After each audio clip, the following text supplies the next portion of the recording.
Hey everyone, I'm Nicole van der Hoeven, and on this channel, I like to talk about tech, travel, and taking notes. My guest today ticks off a few of these boxes. Please welcome Bianca Pereira. Boa tarde, Bianca. Como vai você?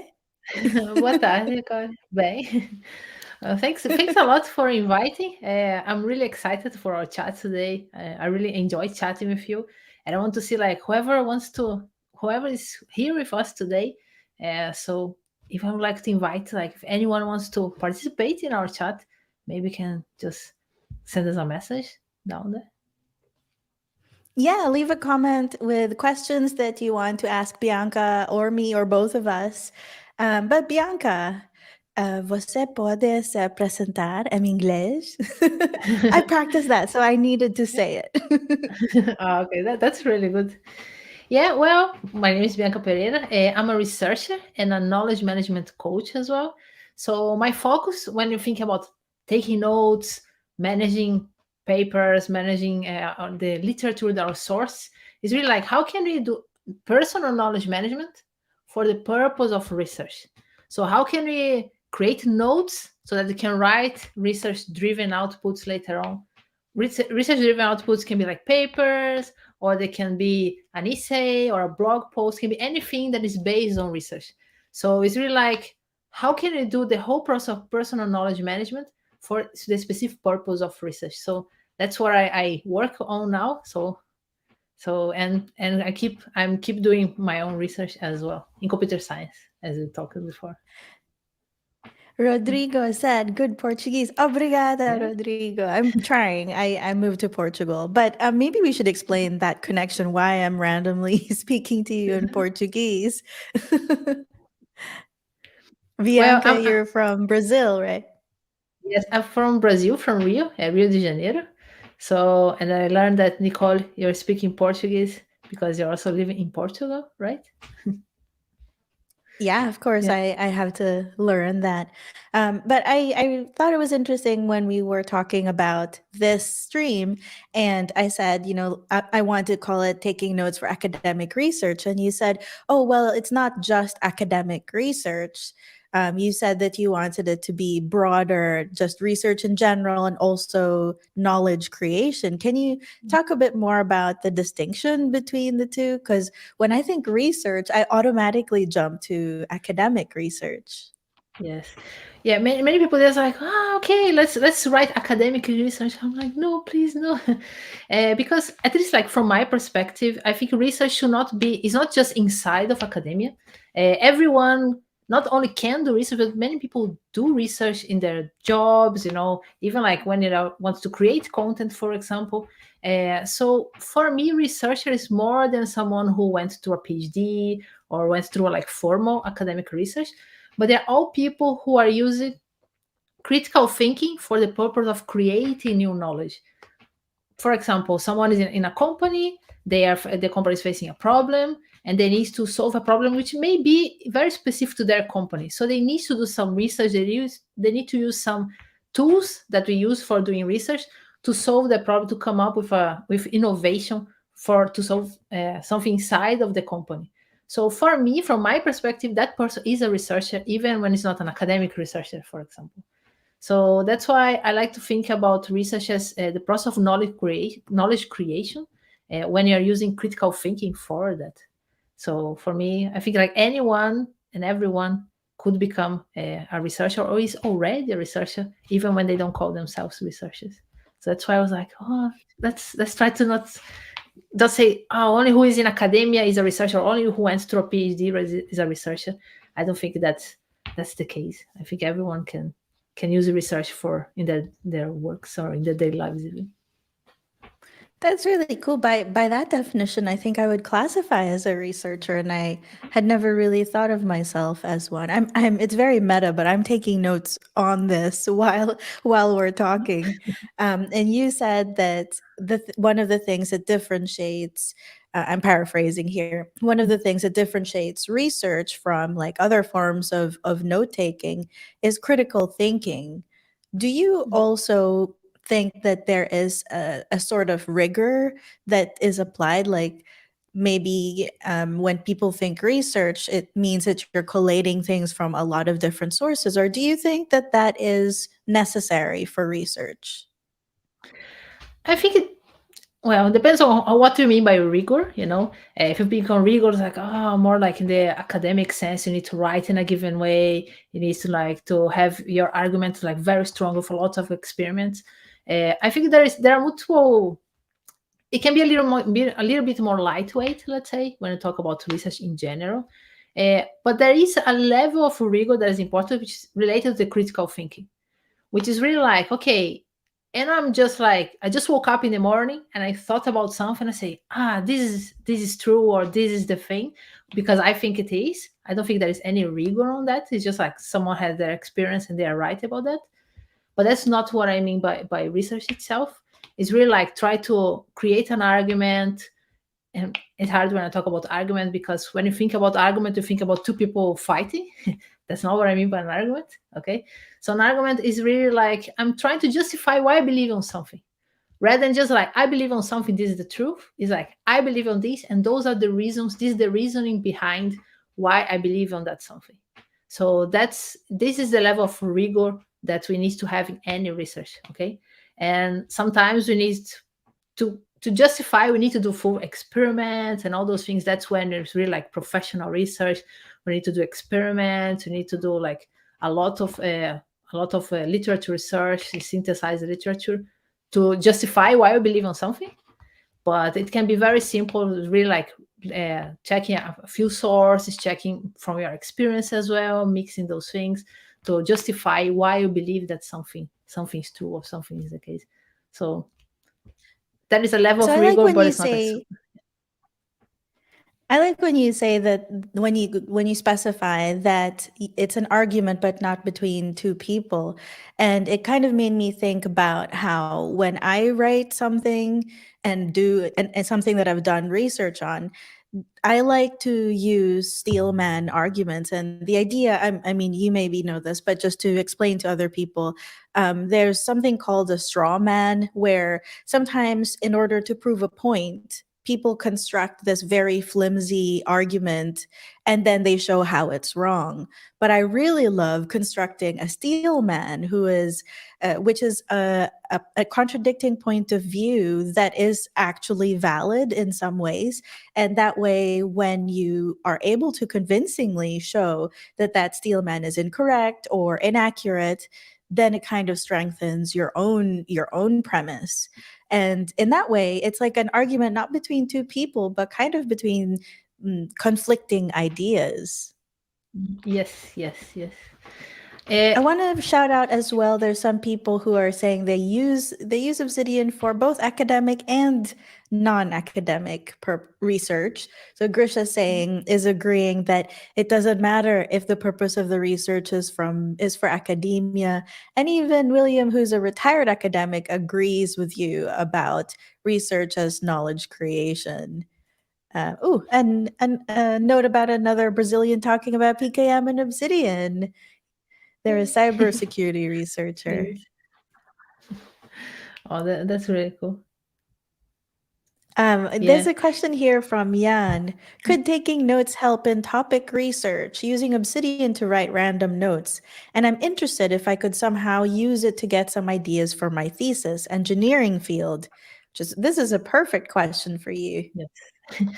I would say you can have a whole system just to improve to help your research. That's like the area that I like to talk about. So you can spend the 1 hour or even more hours here just talking about that.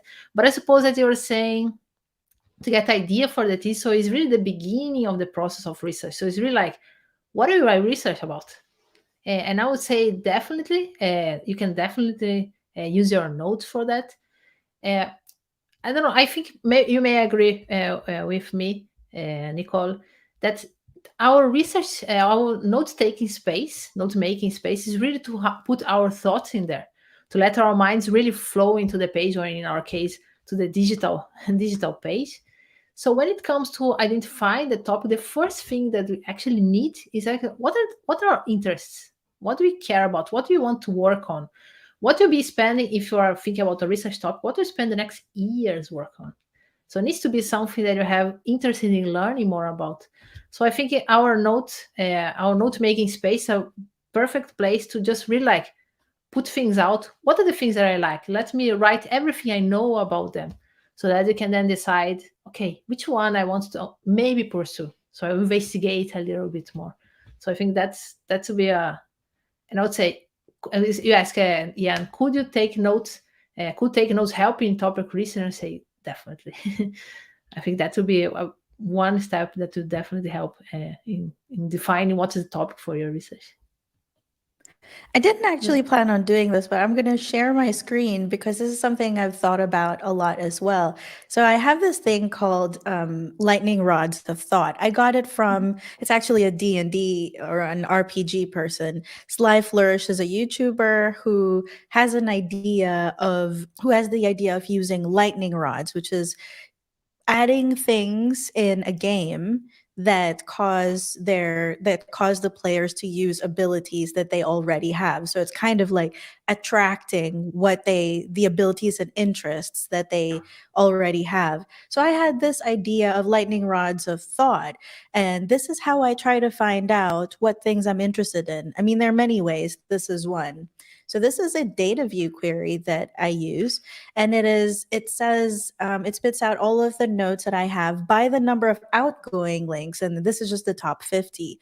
But I am trying to identify maps of content, for example, and it's going by descending order on outgoing. And then there's also incoming links, so you could look at it that way. How many notes do you have that are linking to certain notes? And it's like, these are the things that I am interested in, apparently. So it's just useful for me to start here.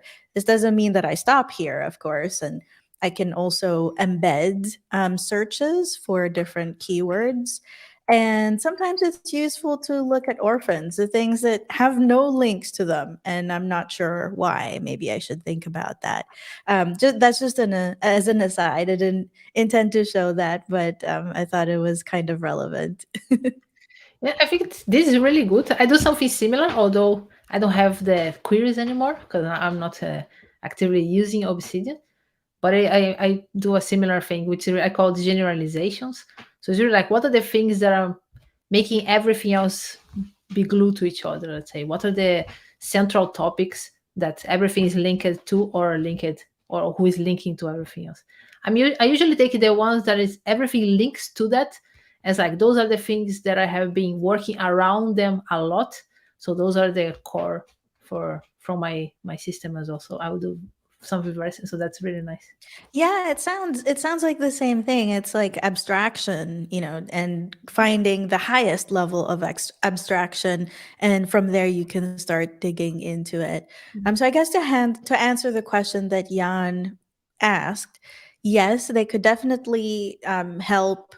Taking notes could help in topic research, and one way that you can try to find out what topics you're interested in is by trying to find these clusters, like what Bianca said, the most generalized topics that you tend to write notes around. There's another question for you from Grisha. Bianca, do you first take notes on paper and then put them in Obsidian? No, I still love pen and paper. I love it, but there is just no time.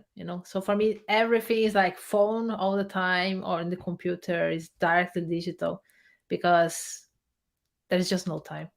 Especially now, like with small kids, there's just like not an option anymore.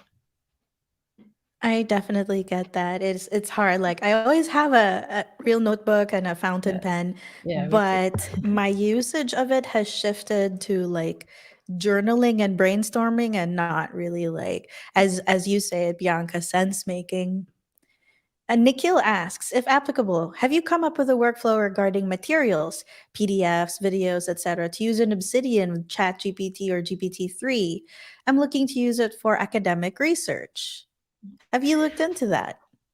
I use ChatGPT most for copy edit, for editing. It's really good. I was doing a trial. Okay, if I want to do a literature review, a basic one, like a scoping review. It's like the very first type of review. Could I use that? I even published on Twitter some time ago. Uh, and ChatGPT has some good things and some very bad things. Sometimes it's just retrieving information that is like random, you know. Yeah, I know there are people who use, for example, to summarize a source. If you don't want to read the whole source, you just want to know, does it talk about it? Some people use for that. I haven't tried to use for that. I prefer to process my source in a different way. But those are I think like the best actually on the writing process, where it's actually like, okay, I wrote it this way. Can you edit a little bit and see if it sounds a little bit better?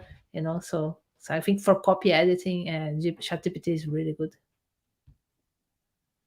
Yeah, I want to add that I also made a video on AI for PKM. I talk about things like using Napkin. Napkin is something that brings in your highlights from Readwise and in a smart way uses GPT-3 to tag those highlights. So since Nikhil was asking about different materials like PDFs and videos, if Readwise processes those, the Napkin could see those and start to intelligently make links. With Obsidian in particular, since he asked about that, there's text generator, and someone from Mastodon, Rick Raftis, actually wrote this blog post that I found really interesting, and it is about using elicit and consensus, which I don't really know much about, but I thought that the blog post was interesting. And so, what else is there? Greetings from Chile. Últimamente he estado utilizando Canva. Creo que debes decir Canvas, ¿no?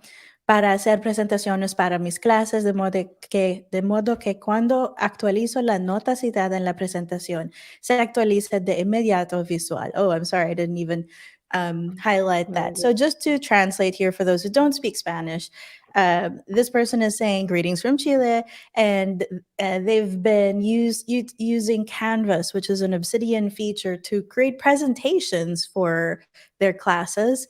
And so that when one note that is cited in the presentation is changed, then that canvas is automatically updated. That this is a really good use case for it. And maybe this is a good time to also talk about another alternative for Canvas, because Canvas is for Obsidian, and in many ways, I think it's Obsidian's answer to Scrintal. What do you think about that? Yeah, that's true. Yeah, I have been, just for who doesn't know, I was a very passionate Obsidian user until I found Scrintal, which is kind of strange. I still love Obsidian, but I don't use it anymore. So Scrintal is an app where you can visually organize your notes. So in Obsidian have Canva, so you can decide to, let's say, just start with a Canva. It's more like organizing your stuff. It's not. It's still easy to create new notes in Canva, but in Scrintal, everything is visual. So you always like you create a note, and then the note appears a card already in the background from what you are creating. So it's really to visually organize the notes. And it started before Obsidian, and then Obsidian appeared with Canva, and then it's like features. So there, and there is now also Logseek, which appears now with whiteboard. I didn't check yet, but people are saying that it's actually also really good. So yeah, so yeah, I became a Scrintal user at some time ago, mostly because I was using the phone, and the phone at the time obviously didn't have the mobile app. And for me, one of the main challenges that I had is like, okay, I'm writing something, and then I write too many notes. I just like start linking and connect to the note, and I jump to another note, jump to another note, jump to another note, and I always found it hard to remember where did I come from. I was like, where did I come from? Where was I working again before I jump into this note? And Scrintal gave me that automatic. You know, as I'm creating the notes are in the background. I just, as soon as I close it, I have all the other notes there. They are in the same visual space, the same context, let's say. So that's what made me change. I noticed at some point I was using less Obsidian. I was getting kind of stuck in my way of writing notes, in my way of thinking, and then Scrintal was kind of like accelerating that. I was like, okay, and that's when I moved the change. I did the change, and it was before Canva, before the mobile app was released as well. We have a question here from Michael Fortunato. By the way, Bianca, are you only relying on Scrintal? And nowadays for idea management, yes, yes. Now I moved everything into Scrintal now. So let's talk about this a little bit because I was also an early user of Scrintal. I talked to the team before it was released and gave my feedback. Ultimately, I decided that it wasn't for me. I actually really liked the visual part of it. I really, really liked it. What I didn't like about it was that it's not plain text markdown files anymore. That view, I mean, Canvas is the same. If you use Obsidian Canvas, that's no longer a standard format, which is also why I hesitate to use it because I just really like plain text.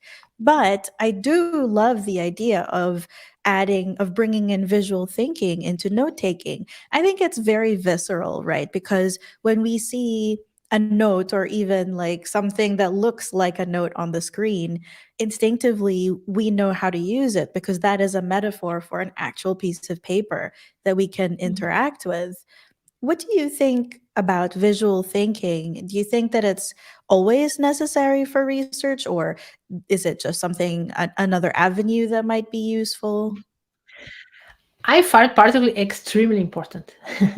And the main reason is when you talk about knowledge creation, we need to be able to get our ideas, to put ideas together, sometimes a big number of ideas, so that we can create something from them, or take them and break them down.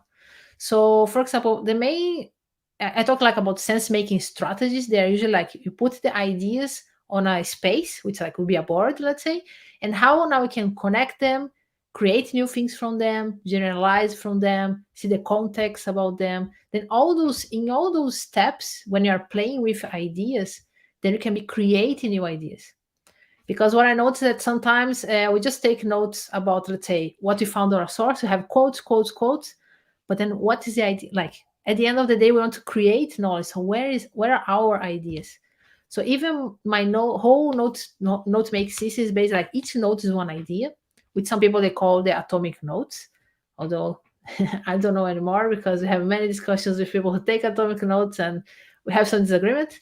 Uh, so basically, like each note is an idea. So when you take ideas and you put into a board, for example, then you can start to organize them. You can say, well, things that are similar somehow, they can be closer together. If they are have another type of similarity, you can add color to them. You know, if you have available shapes, can have meaning as well. So if all those things, you can start rearranging the ideas, organizing, grouping them, and seeing how can I find the relations between them, and which new ideas come out just by putting those things together.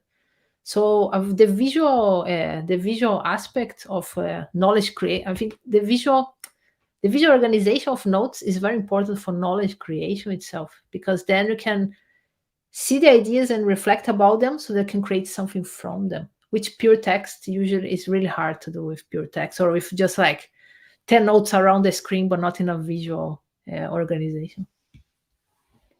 So this is a related question from Jan. When is creating a canvas or something similar necessary? Is it not tedious to do every time? Yeah, I think well, my take is that it's important to see why you want to create that. Uh, like, do you want that as a navigational board? For example, if you want to have an overview of everything in your vault, for example, can you have one board that gives you the entry point to all the spaces in your board, in your vault? That's one of the things that you can use for. Or you can use as a sense making space. You can bring up some notes or cards that you want to make sense of or create something from that. But I wouldn't say that it's always necessary. Sometimes all we want is just like open a note and do a brain dump, for example. You don't need a board for that, you know. Or you just want to work on the content of one single note, maybe explain a little bit more what the idea is about. So we don't really need a board for that or canvas for that. So I think it depends a lot from what you want to do. What do you think, Nicole? What would be your use for Canva, for Yeah, example? I think I don't want to say it's necessary because I just hate imposing what I think on other people. For me, some element of visualization is always necessary. Yeah. And sometimes that is me drawing up like an atomic visual from the beginning. And other times I'm just all text and then I rearrange the text in on Canvas or something or Excalidraw. And then other times it's all purely based on the relationships and I'm just visualizing those links in either the graph view or Excalibrain. But I think our visual processing as humans is much more advanced than maybe other senses. Like common sense isn't common, right? So it is something that we actively have to practice. And so having these visual shortcuts, I think is really helpful. So for me, it's always necessary, but I don't always go to the extreme for everything because yeah, that would be tedious in that case. I want to jump into Scrintal because it's been a while since I've last seen it, but I can't resist this question from Deb Leg, who says, as someone who also juggles languages, I'm curious to know how your knowledge of several languages impacts your thoughts or notes process, and which languages you use for research and knowledge creation. That's interesting. I just use English all the time, like because I think like I started my research journey even when I was in Brazil. Everything was in English. All papers were in English. All and I'm from computer science, so all technical language was in English. So everything was always English. So I decided to just have uh, one language for my specific. I don't even know how to call it more knowledge base, votes, or anything. I like to call knowledge base.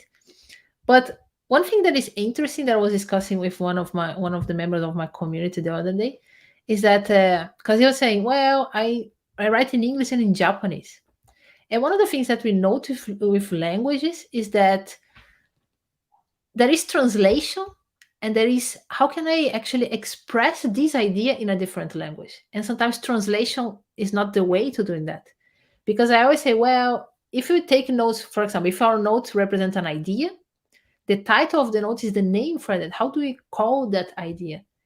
And sometimes how we call that idea in English is not the same way. It's not just a translation if one's talking Japanese or in Portuguese. It's like how do we call that idea in one language, and how do we call that idea into the other language? So that's one of the interesting things, because I think the main challenge now is really like if you write in two languages, when it's time to search for your notes, which language would you use to search? So it's really hard. It's like, oh, should I wait? Which words did I use? Like, did I translate? You know? So one thing could be like, okay, I have a title in both languages. You know, if that's an important idea, just have how do I call that idea in two different languages? Uh, but it's really hard to find later if you're not very disciplined on how we name our ideas or how you write. How do Yeah, you so for approach? For me, I can't really control it all the time. I think my daily notes, for instance, are in a jumble of languages, whatever I was thinking in at that time. So they are messy. But what I do is at the end of the day, I then process it and then I do translate most of it to English.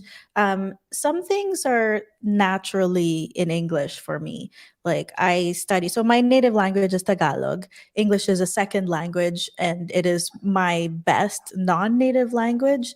It is also the language that I studied in. So when I talk about anything that is like mathematical or computer science related, because in programming even the keywords are in English, so it makes sense for me to translate those into English. But what I'll do is I'll have an alias in Obsidian with something that I might refer to it as in another language. So, for example, performance testing is the main note for it in English.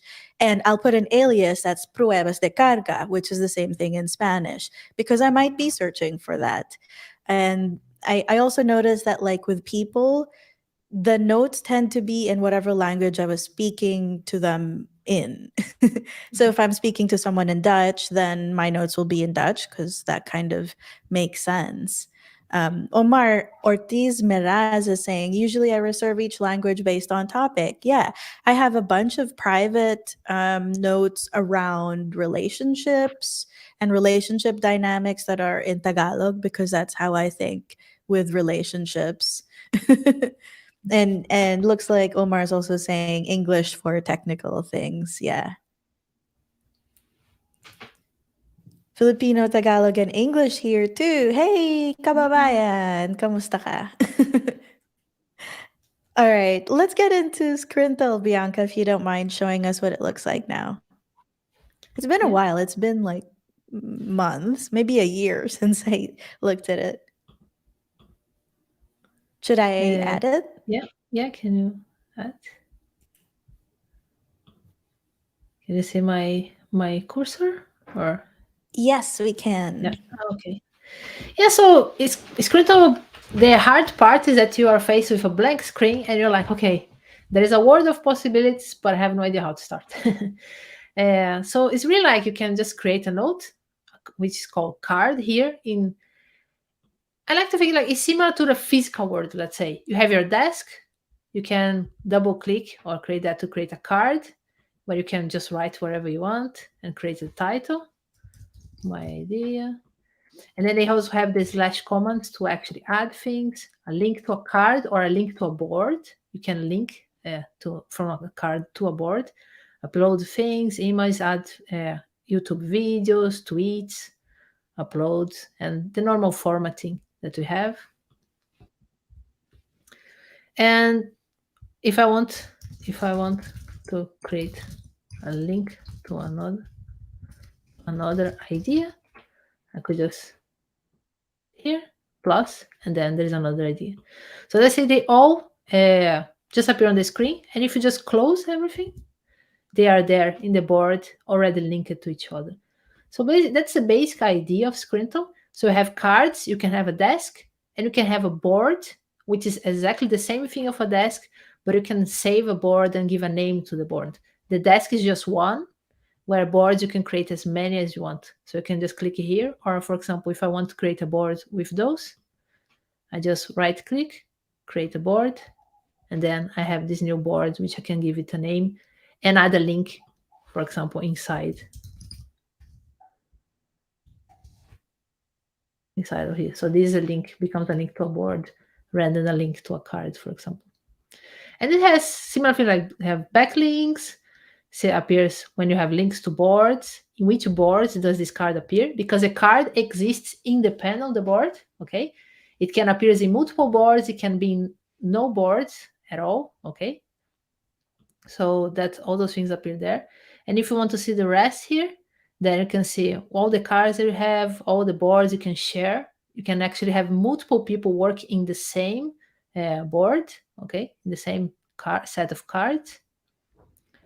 And here you can have just a normal search that you can search to find the boards or the cards again.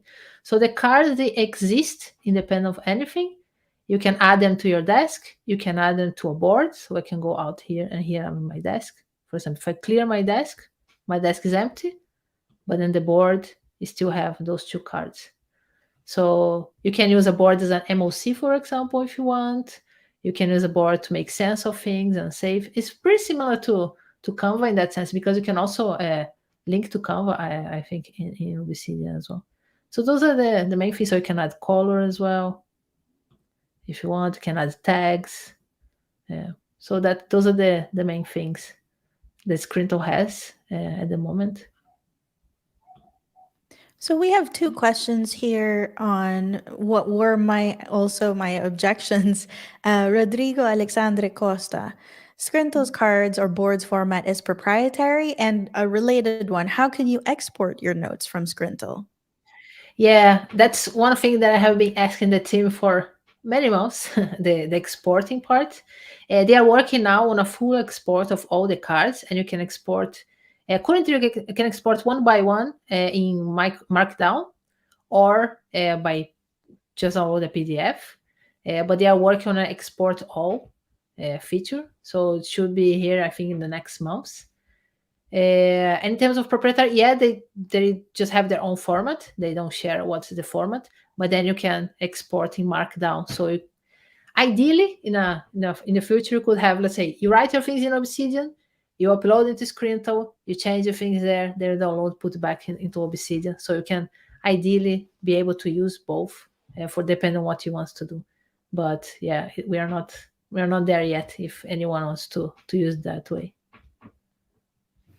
I want to say that, to be fair, Canvas is the same way. So the Obsidian team hasn't quite figured it out either. That was one of my that's kind of why I'm hesitant to use it, because it's no longer Markdown. And technically, though, the format is not proprietary, Rodrigo. It is in I don't know about Scrintal, but for Obsidian, it is in JSON. So it is a standard format, but it isn't nice to work with.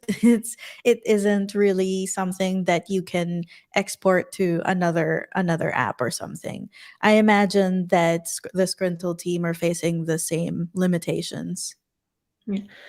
Well, to be fair with Obsidian as well, this is a very new area. Like there is like Scrintal, Obsidian, and Logseq like pushing to that direction.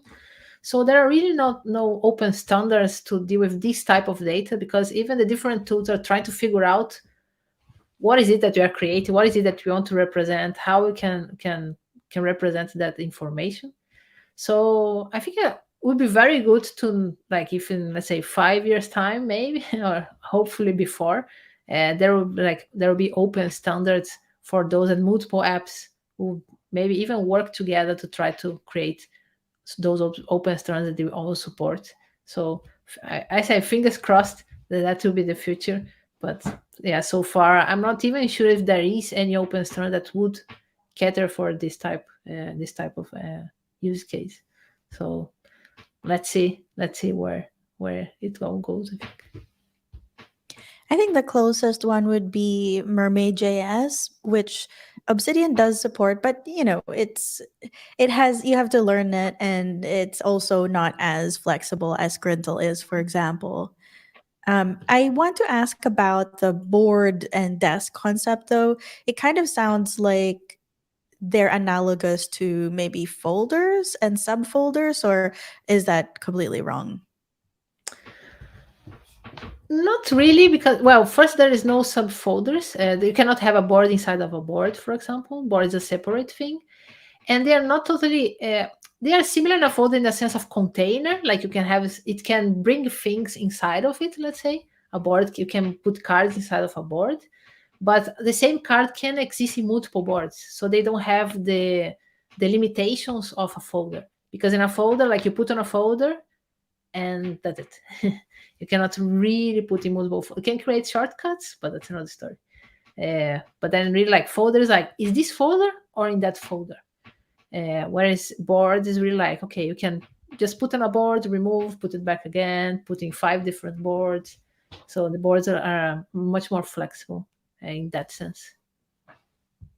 So there are a few questions about how you would actually use these boards for research. So for starters, someone said, if you were taking or making notes from an article, would you make many atomic notes or one main note? And then my question is, would you also like create a single board for that article and have all of your notes on there, or would you make a board per day? And then a follow-up question is from Jan, who is asking about the serendipity aspect of it. So what if you just want to be able to explore your notes and discover new ones? Mhm. Yeah, just let me try to remember everything. I remember the serendipity. Okay, for the input one, as I say, like, I work with idea note, let's say. So each note is one idea. So when you are reading a source, there are tons of ideas in the source that you want to capture and understand, and there are many ideas that spring out to mind while you're reading the source. So I have, like, tons of notes that come out from reading one single source. So I have multiple notes from that. They all link back to the source, but I will have multiple notes on that. But in my case, I'm playing now with creating a board for that, because someone asked me the same question. I'm like, I don't create a board for that. So I was like, I will try and see if there is any benefit of doing that. I didn't find any benefit so far, unless you want to make sense of all those ideas together. But then you can create a board later. But while I'm reading a paper, I don't really use a board specific. I just like, there are many ideas that I start to, many notes, many cards that I start to create, but I don't actually create a board for that specific input. I don't see any specific utility unless I want to make sense of those ideas, even like in isolation from the source, or get like group of ideas or things like that. Yeah, so that's that So aspect. Nikki Dick seems to be familiar with your work. They say that you have a brilliant method for using a combination, using one note and then making atomic notes. Can Yeah, you explain what they mean?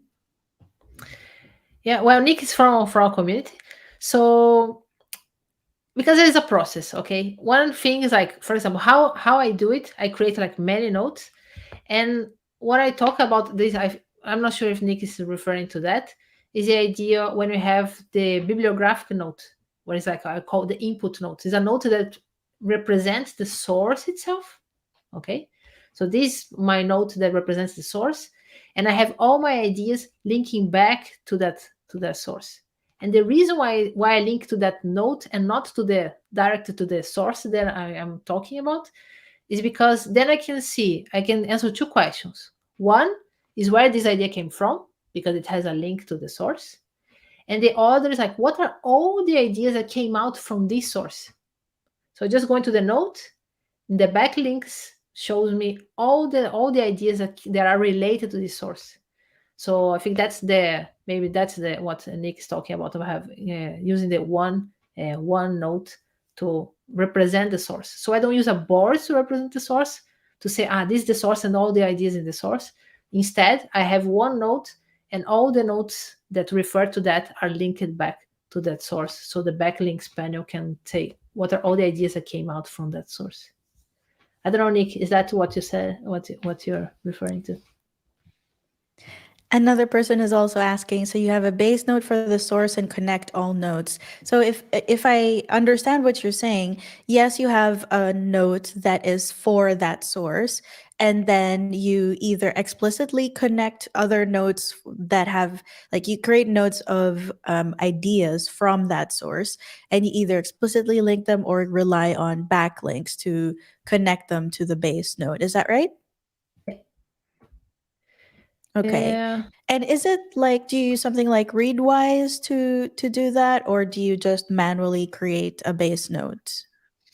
I manually create, and actually, I was teaching a few weeks ago, and one of the outcomes was that many people say, "Okay, I will remove my Readwise Readwise subscription," because I'm really like the whole flow. I talk like highlight is good, okay, but use highlight as a way to say this is my note.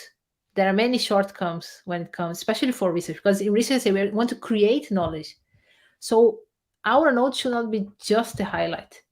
Okay, it's like how can we have our own understanding inside of our system?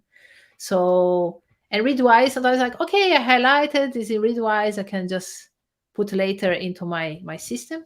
And what usually happens that when we take that approach, let's say we highlight and see we process later never arrives.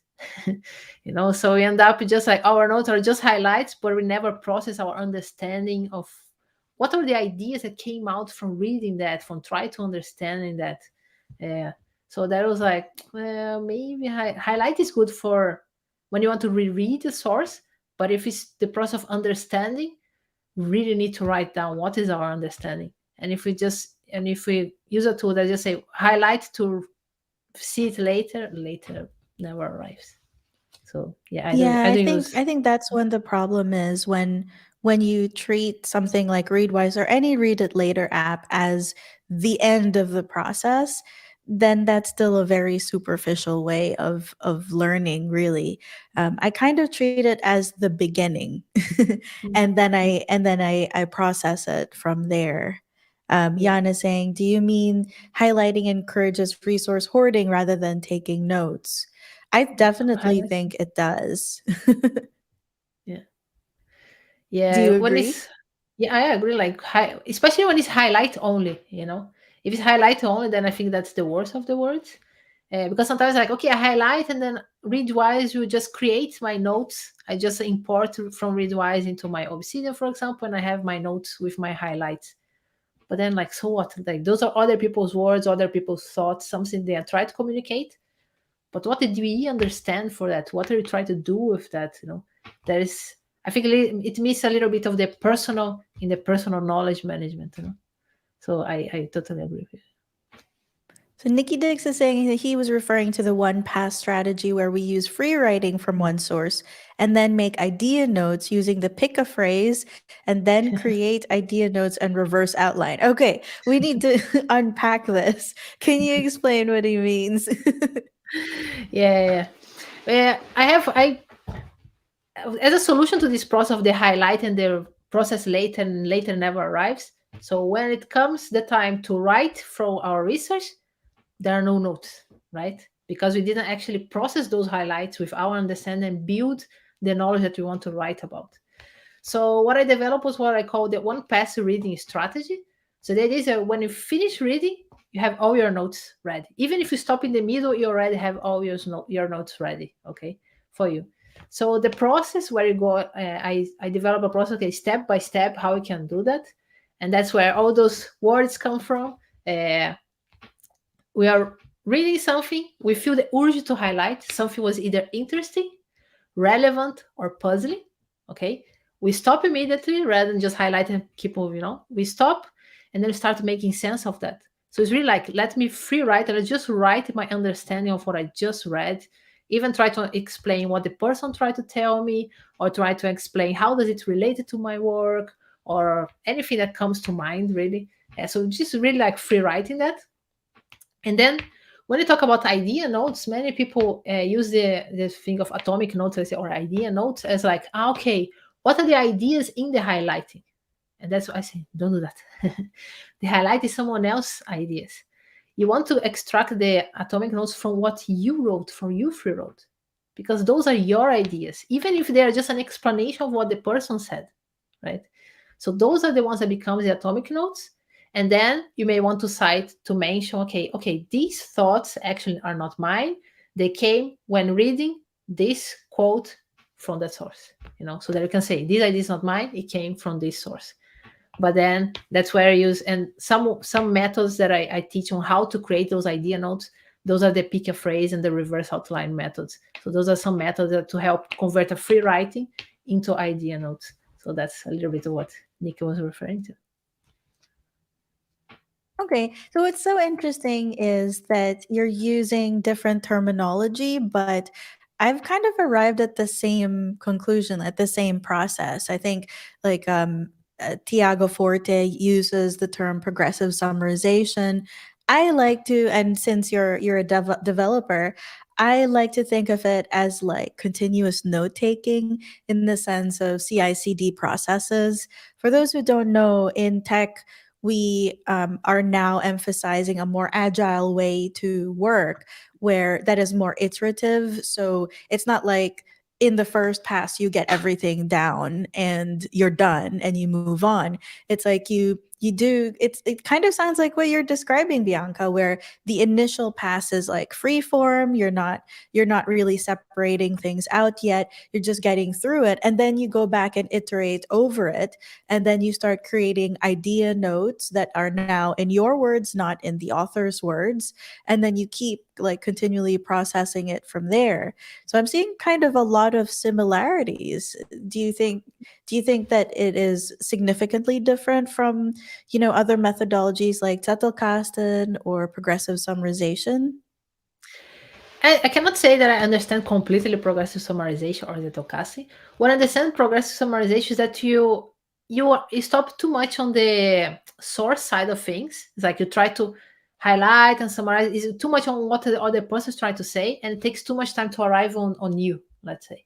When it's my case, I say like as soon as you read something that is important, your thoughts should go down. Your thoughts should go there immediately. But I agree with you on the agile process. Actually, Even the people in the community, they have me heard they heard me talking about agile a little bit because I call agile note making, because like, yeah, let's I compare it to against the waterfall. So there's a lot of like computer science things going on Oh, that's around awesome. when I it comes love to, that. yeah. I've had a So yeah, lot of the same thoughts. so it's really like the process of really iterative. It's really like put your thoughts out, because one of the big problems that people have in note making or in writing, especially in research, is that we try to organize first rather than create the things first, or express our thoughts first. So it happens in some note making tools. They force you to think about that, because, okay, where would I put this note, even when I don't know what I will write inside of the note yet, right? Whereas I see more like first you express what you want to say, like, I don't even know what I want to say, then just write it all down, and then the process of organizing those notes so that I can find them later. And the atomic notes is really a process of organization. We are trying to organize our ideas in a way that we can grow them, using some sense making strategies, or we want to find them later. So that's how I kind of I see that. That's why like the process really like write everything down first, then you express yourself. Now let's try to organize, as a second step. So I want to show quickly this something that's in the process of me going through and creating and synthesizing my thoughts on it. So this is an example of like highlights from Readwise, and as you say, this is really like it's all source. There's none of my own thoughts in here, but it kind of it's like a prompt for me. It's the beginning, and then I remember what I thought was interesting about it, and then I create another note, but that is about still what the author is saying, but now it's in my words. So I like this thesis and antithesis and synthesis kind of structure. It's the Hegelian dialect, and I like that in the first one, I talk about like what are the main points of the book, like what is the author trying to say, but in my own words. And then like I also think about similar ideas that other authors I know or have read wrote about or said about the situation. Then antithesis is like what are the things that are wrong or what are the weak points of that book, and then how can they come together. So obviously I'm not done with this one and it's still in progress, but it's I just wanted to show how it can be done, like in Obsidian as well. I guess in Scrintal, this is we're talking. I'm interested that the process is really very similar. It's just that okay, the tool is different, but we're actually doing the same thing. Yeah, yeah. That's why I like to say like because most people they ask, okay, which tool should I be using? Should I then move to Screen? I was like, wait, what do you want to do? Because it's more about like which type of thinking we are trying to support, and then which methods like we can use to put that way of thinking to practice, and then what is the tool that I want to use. So many people say they started with Obsidian, they say, well, that's not for me, I want something else, and they go to Scrintal. Some people start the Screen, they say, that's not for me, I want something else, they go into Obsidian. So it's really like what do you want to do with the tool, what method supports that, and then okay, which tool will support me in applying that method. So I like to think more on the mindset, what I call the mindset, and then the methods. Then choose, okay, what's then the best tool for my use case or for this specific use case. I also think I can maybe share my personal screen. I was saying that I was I didn't want to Yeah. share it. Totally So up to you. You don't have to if you don't want to, but yeah, sure. But let I, me I see if I really love can. what you're saying about tools because people think like, oh, my channel's about Obsidian, so I must think that Obsidian is the best tool for everyone. I don't. I hate saying something is the best for everyone. I'm like the opposite of that. That is the opposite of inclusivity. I always say, try it out. A lot of these tools are free or have a free trial or a free tier.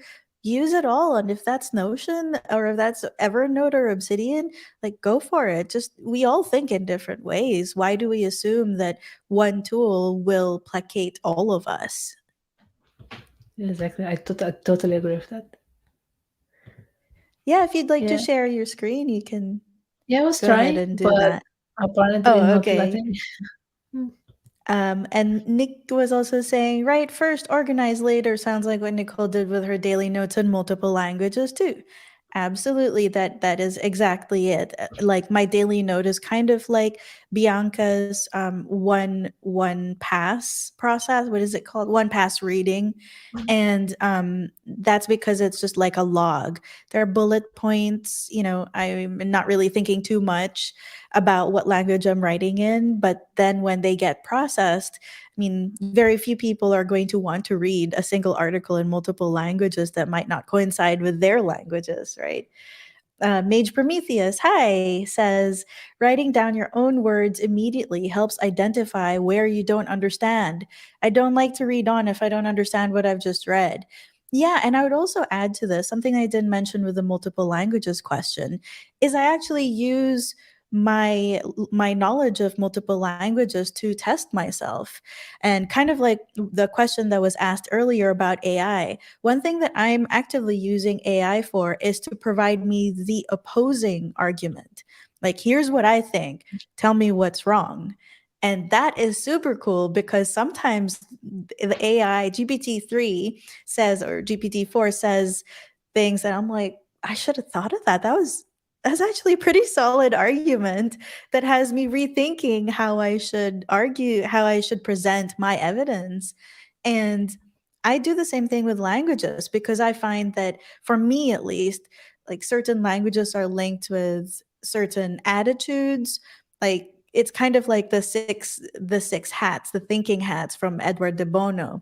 That's what languages are for me. So if I have a premise out there and I think I want to attack this logically, I might try English because that for me is the logical language. But if I want to think about like, well, what does this mean in terms of people, I might do Filipino, Tagalog, or Spanish. Then if it's something that's more like about freedom or liberty, like, okay, let's do the same thing in Dutch and let's see what I come up with. It's actually interesting the things that I come up with just from putting the same thoughts in two different languages. It's like, why did I use why did I use that word in Dutch? But I didn't use a direct translation in English. It's like, okay, it's kind of Yeah, what interesting. yeah, that's when you see like it's really about the idea itself, not the words. Because when you start to think, what is the name for this idea? That's where it's like, oh, okay, like what am I actually trying to say here? What's the idea that I try to talk about? So that I find that fascinating. And And, also and agglutinative languages like German, Dutch, or even Esperanto, they just let you free form, push two ideas together that maybe don't belong. And I love that. We can't just do that in other languages. So it's super useful from that perspective. Just putting a name on a feeling or an idea is so powerful. Mhm. I want Yeah. to get to the question earlier about serendipity because I think that's really Mhm. important. So, we've talked about how you process something for research. You have a base note for the source, you create idea notes that you pull out in kind of like an atomic note process. And then in the base note are things that are just more free form, but still in your own words, if I understand correctly, or is that like a separate note? Can I maybe? I think I can share now. I managed to Oh, share, so okay, that I great. think it's easy Yeah. to just look at it. Yeah. Okay, so that's for example, this will be what I call some people call bibliographic note, literature note. It's just really an information, what it is, some bibliographic information, what is the link. And for example, in here I don't have really anything. It's just a summary, very tiny one, because I'm still right. I see I'm on page 6. I read almost nothing from this book. But then there are many, those are the backlinks with the ideas that come out of it. There is sometimes information about the person, or information about specific idea. And then I have some explanation here, which links to other things. So that's really how I link. I explain the things and link back. What I link back to this note, so I can see here what are all the ideas that are related to it. So what I'm started doing, I started writing sometimes here, just like free form, free writing. I just open here. There was something interesting. I just start writing here, and then I separate them as soon as I finish writing. Before I start reading again, I separate them into their own notes, or put into a note if it already exists, a note about that specific thing, and that's how I go. So I don't keep my original free writing. I just like throw it away. Uh, Except in some Oh, situations where it's more wow. like decision, or it's more like I'm writing a decision that I took, or it's more journaling. How I'm more about why am I moving my research in that direction? But if it's from a source, it ceases to exist as one text. It's actually exists in multiple cards that just got breaking down into multiple cards about different ideas. I You gotta say understand? that makes me anxious just thinking about it. Like you delete it? I do the same thing, but I keep the original. Yeah, many people say, I say, well, if it makes you comfortable, keep it there. Maybe a daily note, maybe something can come back into the past. But for me, it's just like, because it's still there, So but it's not in one single text. It's in multiple places. Like each idea is a different note. You know. so how would And you stumble across like this note that you have, this sign or symbol? What if you is there any way that in Scrintal you can stumble across that in a different context, like not when you're looking into this book? yes, and sometimes it happens with me because when you're creating idea notes, when I talk about ideas are not just things. For example, this in this example here, I have, let's say, sign or double articulation. You could think them as things or concepts, but you can say maybe like signs have something silly, okay, double articulation, for example. That's a statement. I'm saying the signs have this property, okay? So in that case, I would say sign, yes, articulation. And just by doing that, many times I started writing an idea, say, okay, I will explain this idea here. This is a new idea from me. I want to explain. I don't want to talk about science, or I don't want to talk about whatever the word articulation is. I want to talk about the relationship between them. And many times when I'm doing that, I notice I may think that this doesn't exist. I will write for the first time. But then as I'm writing, I say, wow, I have a note about that already. It happened many times. So when I start thinking about the relationships between things, I start to notice that I have notes that I didn't know that I had before. And they have text in them. They have already content in them. I was like, wow, I'm really happy with my previous self for having created that note for me, let's say. Um, but in terms of serendipity in general, I wouldn't say that Scrintal is focused on serendipity. It's not like Napkin. Napkin, the focus is on serendipity. Like you open a note and two other notes just appear beside it. And so the focus of Napkin is really serendipity. In Scrintal or Obsidian, you still have some plugins, let's say, give me a random note. There is that level of serendipity. Scrintal is really up to you. It's really like just open my cards and open a random card and start to read again. And what I find interesting is that very often we take notes, but we don't read them. I mean, we always go to read something else from the external world, but you don't read what our previous self wrote. Let's say, it's very so. I think a little bit of serendipity comes just by going to our vaults or our systems and reading our notes again. Yeah, there are a few ways that I like to do it. I think last week I released a video just on serendipity for Obsidian, but I think the concepts are the same. Although I do use Dice Roller for Obsidian to randomly select elements from tables or also notes, and you can say like, show me all the notes with this tag, or you can do a bunch of different things with it. So I like to use that, but I also like to do chronologically. Like that's why I use daily notes. In every daily note, I have a link that says like 1 year ago today, here's the daily note, and then I see what I was looking at, or what I created on that day. And sometimes I find seasonal things, like if I'm working on something for Christmas, it's like, hey, this time last year I was working on that too, you know? So that's another way, by date, by topic, random, or visualization, which I think Scrintal, I don't know if Scrintal can, I guess it is good at letting you visualize different ideas, but is there a way to visualize all of the ideas, like in all of the boards? I don't really No, no, remember. no, yeah, not yet. I tried, not a very good idea. I tried to put all my notes into on board, and not yet. It just like didn't open, everything crashed. Like it was just like, okay, loading, and it stayed there. Yeah, I think the team. I hope that the team has some ideas for that, so you can actually see everything. But at the moment, there is no such option. So we're already over time, so I just wanted to end on one question from random user. How is there ever enough time to make notes on everything you're interested in? There is not enough time to make notes on everything you're interested in. That would be the main answer.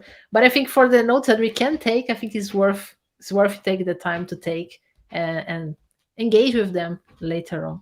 So I think that would be my take on it. That's a really good answer. I totally agree. There's never enough time.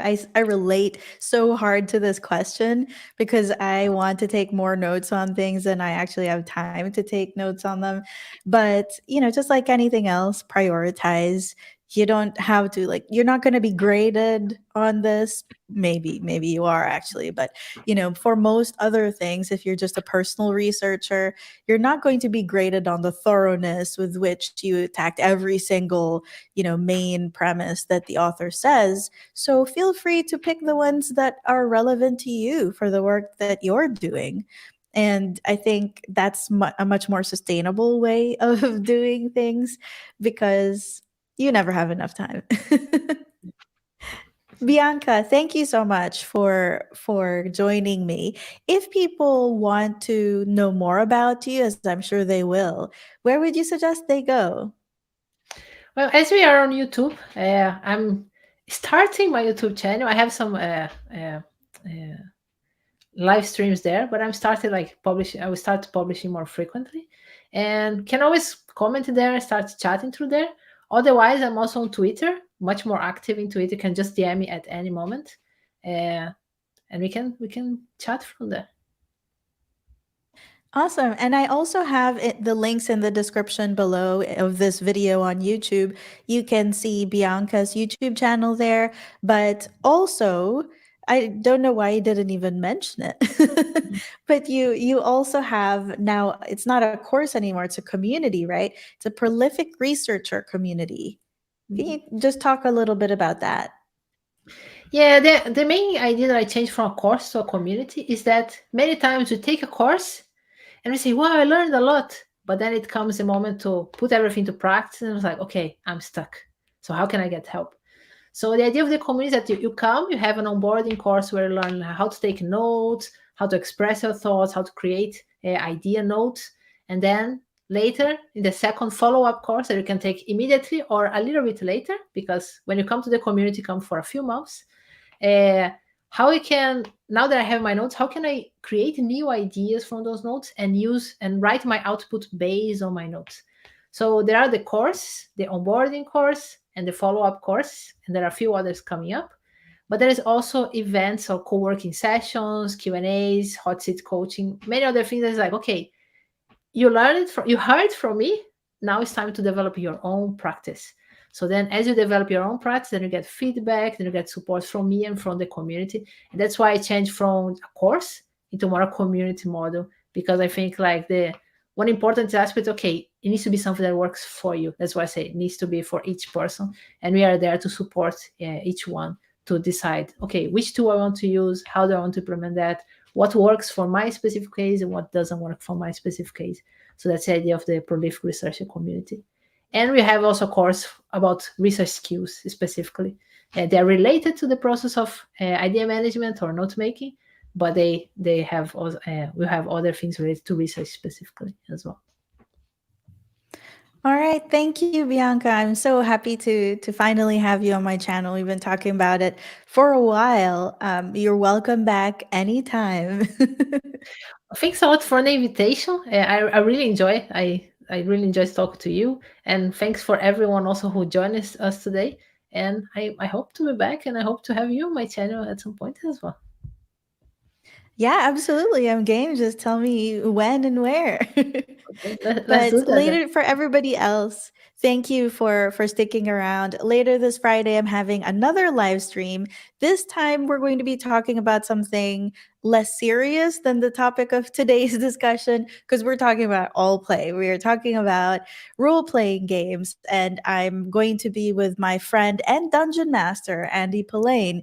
We're going to be comparing like how he takes notes and how I take notes on the same sessions on the same campaign. So that should be interesting as well. Thank you everyone for joining us, and I'll see you on Friday. Bye. Bye bye.